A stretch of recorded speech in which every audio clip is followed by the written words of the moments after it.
Today I have the pleasure of talking to Sacha. Sacha, would you like to introduce yourself and your business to the community? Hi, I'm Sacha Diamond. I'm Managing Director of Go Global Education, and the business is an international education business. So we specialise in sending teachers to international schools all around the world.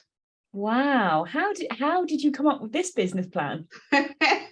So I am a trained teacher by trade myself. I qualified in 2014.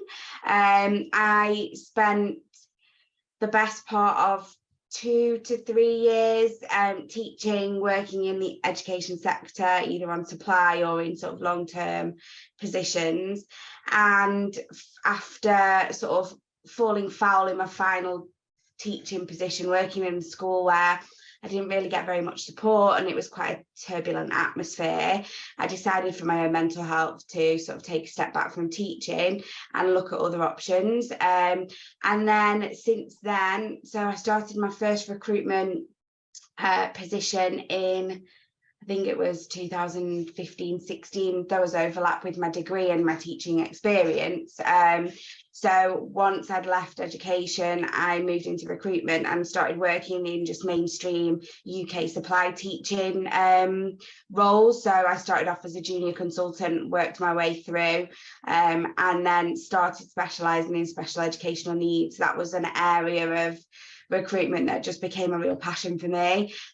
Being able to sort of do the recruitment side of things, but also making that actual difference to the lives of children that genuinely needed it. And some of these children are some of the most disadvantaged young children and young people in the UK. So to have the ability to make a real impact on their lives was something that really inspired me when I was working in recruitment. But then as you do, you want to sort of grow and develop and become more senior in your role. And I moved on to a more senior SEN position, but really struggled to settle, really struggled to kind of find a company that had the ethos that matched my first experience. And after sort of thinking things through, having quite a turbulent personal life, decided to take a step down from sort of senior recruitment into resourcing. So sort of a step down and just look at recruitment from a different angle, because I'd kind of lost my love for it. And I ended up working for a company who did international recruitment, and so my role was to source candidates for the consultant, the lead consultant, to help them fill vacancies because they were inundated with vacancies and they didn't have enough candidates. And sort of got to grips with the international sort of education side of things and how things work and how visas work and all the back office kind of stuff. But you know, things happen. There were issues with my contract being changed when it shouldn't have been. There were various issues, and so from that point I thought, do you know what, I want flexibility and I want to do things myself, and I've got the experience. So my other half has his own business and he was like, just set up on your own, like you can do it, just set up on your own, I'll help you set up the initial like stuff, I've got an accountant you can use, just try, because if you fail, you fail, but you've got nothing to lose. So if it wasn't, I owe a lot to him. If it wasn't for him, I wouldn't have my business and I wouldn't be where I am sort of just over 12 months into my business and in the position that I'm in, if it wasn't for him telling me to do it. And so that's really how it started. And from that point, I already had the skills and the experience, and I set up the business with, I think it was like £500 in my business account, and that money went into just advertising on Indeed and using jobs boards, and slowly but surely through word of mouth. Also at the back end of a pandemic, because you know I must be a psychopath. Basically set up the business, and we're now 12 months on, and sometimes I have to remind myself that it's a baby business and that, you know, there's still such a long way to go. But actually what I've achieved in that short amount of time is pretty impressive, considering it's just me. So that's sort of the background really of how I came into international recruitment. But it was the best decision I ever made. No, amazing. You sound so happy and so excited by doing it your way for you. Yeah, I think, you know, like what did it was the pandemic, because what the pandemic proved, I think, to a lot of people that are at the same kind of point in their employment life cycle as me, is that you can work from home and still do a good job.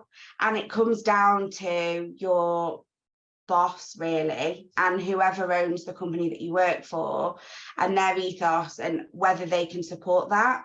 And, you know, I, in the pandemic, was working for a fantastic company. I still have partnership with them now. I support them with some of their UK recruitment for special needs still. But they, you know, it was fully work from home. There was no micromanaging. There was a lot of trust. That's how it should be. And I still have a really, really good relationship with them. But I have friends who work for other companies who started off working from home through the pandemic, no problems at all. And then as soon as lockdowns were lifted, it was, no, we want you back in full time, when actually employers weren't listening to what their candidates wanted, like what their employees wanted. And a lot of the time, a lot of people want flexibility. That's what I wanted. I wanted the flexibility to take my annual leave whenever, because when you work in education recruitment, quite often you have to take your annual leave in the school holidays, so you can't then get the benefits of taking your annual leave at other times of the year. And I wanted flexible working hours, because recruitment really runs on a very old-fashioned model, and it still does.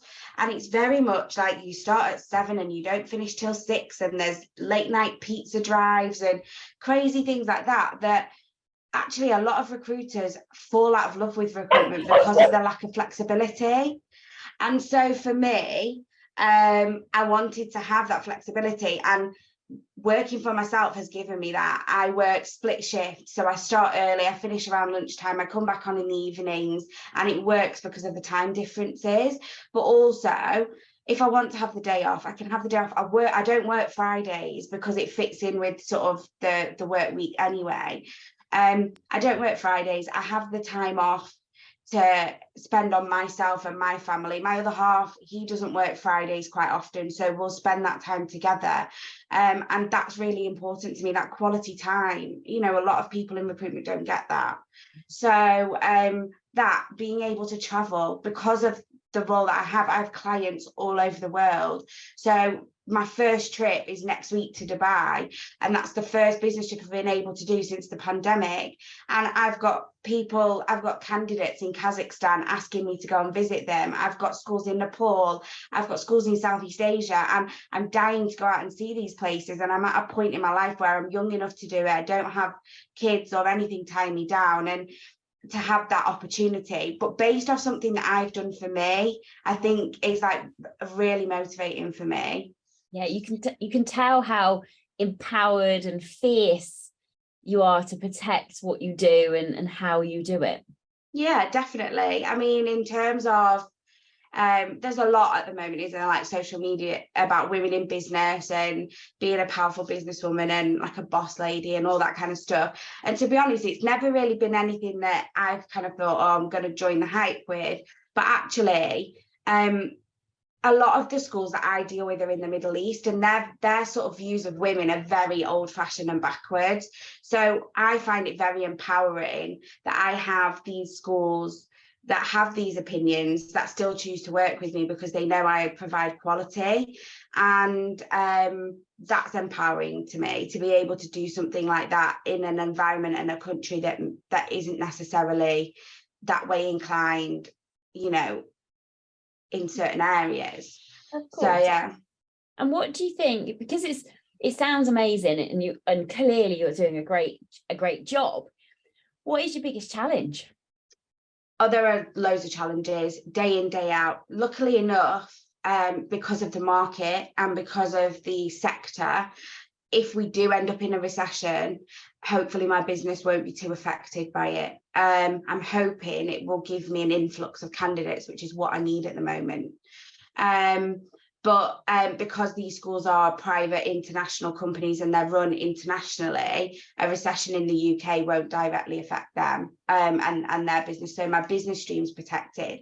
But there are lots of challenges, mainly to do with the kind of candidates that I have to source. The requirements in terms of visas and processes are very specific, and sometimes candidates can be quite sort of misunderstanding of why that is the case. And I guess unless you deal directly with immigration in the UK or things like that, it's very difficult for people to understand.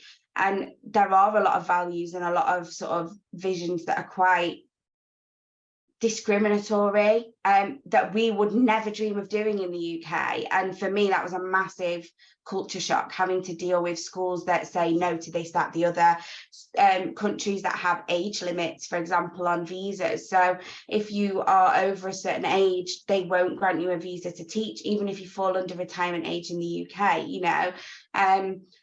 Things like that can be really challenging to deal with, and to have to explain that to a candidate whilst being professional and not having to you know, not destroying your business relationships, but also explaining to candidates that this isn't your personal opinion and this is not how you feel, but unfortunately I have a business to run and I have to remember sometimes to compartmentalize it, because it can get me down, and I find it very difficult. It's quite a difficult environment to work in.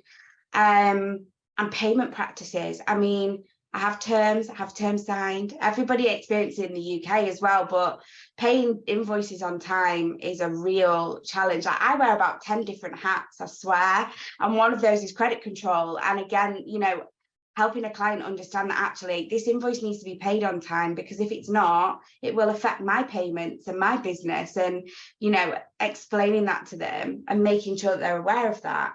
And so there are challenges, and mainly, you know, the market at the moment across the board in recruitment, there's a huge candidate shortage.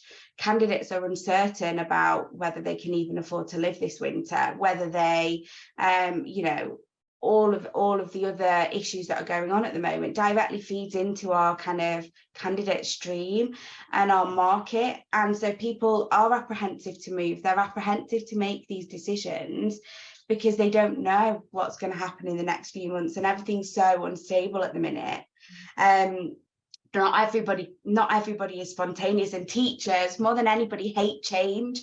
So, you know, you have to plant the seed of doubt and then let them sort of get to their own, you know, conclusion. But it's all part of the job, and it's not something that's new to me. And I think having that experience in recruitment before setting up on my own was really important in terms of helping me manage that, because otherwise I'd have absolutely lost my head by now. Amazing. So my last question for today really is, looking back on your amazing journey, how would you sum it up? Oh gosh, I'd say it has been an absolute adventure, to say the least. It's been a huge learning curve and a huge life lesson for me as well, and a confidence boost, because, you know, if you're thinking about setting up a business and you don't necessarily feel you've got the support from somebody, it can be really difficult to do. It can be really difficult to take that leap, because financially you go from being dependent on wherever you're working to being solely dependent on yourself. And I've had my ups and downs with that this year, with late payments, with not having money in the bank at the beginning to pay my salary, but I had a supportive partner. So the whole process has been a complete adventure, and the fact that we're, you know, it's still so young and there is so much potential still in a growing market is really, really exciting for the future. Amazing. Thank you so much, Sacha. No problem. That wraps us up.